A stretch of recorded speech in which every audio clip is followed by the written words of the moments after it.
Hi, welcome to FitTech Videos. This is video 6 of the advanced self-release videos. And in video 6 I want to focus on hand, wrist and elbow issues, forearm, but basically with us.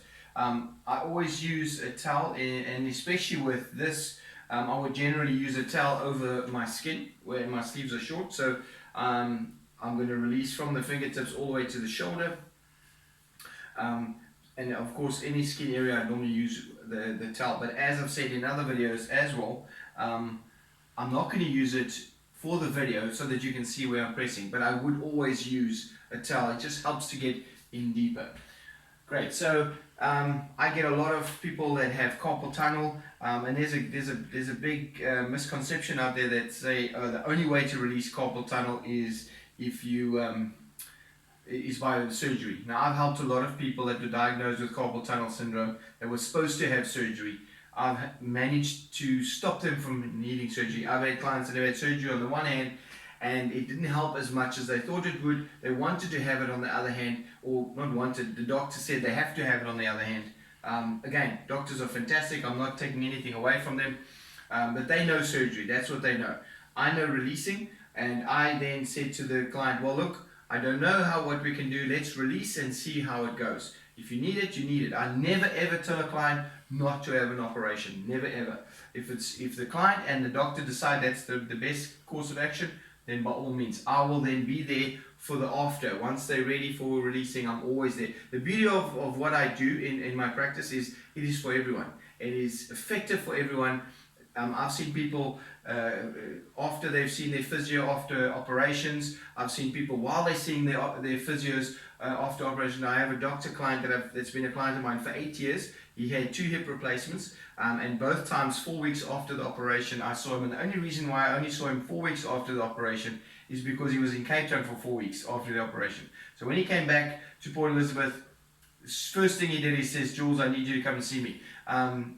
And he was going to physios as well. So I don't take the place of a physio, never will. I'm not a physio, I'm a sports therapist. But my techniques and what I've built over the last 14 years have been very effective in releasing after operations, after anything, because I'm not invasive. Nothing I do is too hard, and that's the beauty of this technique. That's why I'm so happy to share it, for you to do your self-releasing and to do partner-assisted releasing, because I know that if you follow what I say, you won't hurt yourself, and that's the beauty of it. So back to what we're doing: hand, wrist, and forearm or elbow. So I see a lot of carpal tunnel. I see a lot of decurvines. I actually had it myself in my thumb from all the massaging years ago, but now I've learned to keep myself released in the forearms, and then I don't get it anymore. I've got quite developed hand muscle. I should know the name of it, it's just escaping me now, excuse me for that. Next video I'll definitely know the name of that muscle, but mine is seriously developed, and it's actually quite a cool party trick. Whenever I go for a braai with friends, they always want to compare my hands to other people because they think it's quite amazing, and that's just purely from triggering. And the beauty of it is I don't use it, I don't trigger hard at all, and that's why I don't have hand issues as well anymore. So what we're going to do, I also, like I said, do curvines, and of course a very common one is the tennis elbow. Tennis elbow and golfer's elbow. So tennis elbow is the lateral epicondyle, and golfer's elbow is the medial epicondyle. And basically 99.9% of people that have tennis elbow never play tennis in their life. So it's just the guy that came up with that called the tennis elbow. In fact, one of the biggest reasons for tennis elbow is sewing. Knitting, sewing, hand work. So we do a lot of this with our cell phones nowadays, driving. So that causes a lot of problems. People think it's serious hard work that's needed to hurt these muscles. It's not. It's overuse. And that's the beauty of these videos. These videos help you so you can do these techniques on a daily basis to release your arms so it doesn't build up to that point where you then have a problem. So for all those things, I'm not going to say, oh, this is how you release, this is how you cure tennis elbow, this is how you cure this, because these things are overuse syndromes. It's not a specific injury. But keeping the arm loose, and once you have that pain, constantly releasing it is the best way to help it. But once you have these overuse issues, it's very much rest. And of course with the hands and the arms, it's very difficult to rest. So what we do is, by the best way to help them to recover is to release them, so that it's a form of rest. Great. So what we do, like we've done with all the other videos, we're going to release the forearm. So again, working it a little bit, gripping hold of it, a little bit of rotation up and down into the medial side of the arm, working it up and down, rotating in that muscle between the forefinger and the thumb. That's a very good trigger release point. Then into the bicep, go into the bicep and release it. Add a bit of rotation into the tricep and release it. What I like to also do when it's forearm things, issues, it's also to go into the chest. So bring up here, release that chest, then also stimulate right into the deltoids. So what you can do is open your arm up, just release in there, and then add a bit of rotation. So trigger in there, and as you trigger, you just add a bit of inward rotation, medial rotation. Then you can grip on the outside and then rotate out. It just helps to stimulate all those muscles around the shoulder, which also helps to then release the forearm and the bicep. The chest is also good to release, and so is the trap, because it all goes into that shoulder. When the trap's tight, as I've said in many videos, when you release the forearm, it helps to release the neck and shoulders. Now, vice versa, you release the trap, so shrug up, relax down, and get right in there and release that trap. Then you can trigger it and move your head to stretch and release that trap.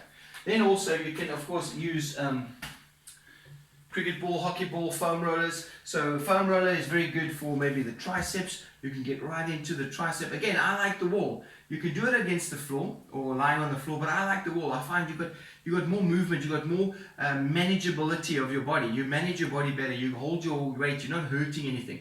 Adding movement with the arm. Then you can go in for the bicep.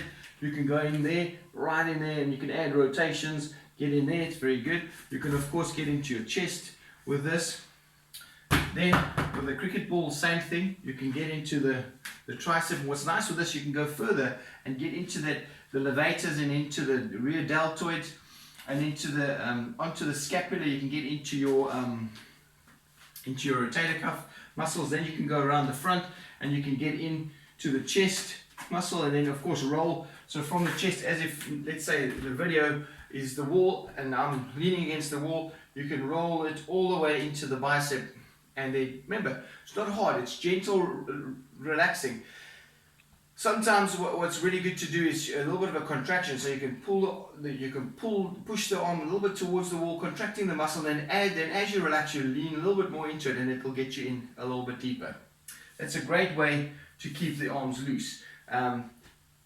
And if you have any tennis elbows and stuff, what you also want to do for specifically tennis or golfer's elbow, basically what happens is the tendons probably have some tears in it, and you don't get blood vessels, you don't have blood vessels in the tendons.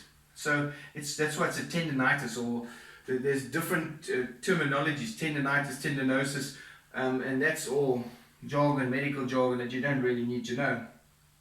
But one of the things that can help is to just gently, now I must reiterate, gently, you want to gently stimulate, and it's quite sore, right where the sore point is. Obviously, once you've released the arms, once you've released everything, you can go and gently stimulate right on that epicondyle, where you feel right on that tendon, where you feel the greatest pain. Don't hurt yourself too much, but just stimulate. What you're then doing is you're getting the body to send new blood there.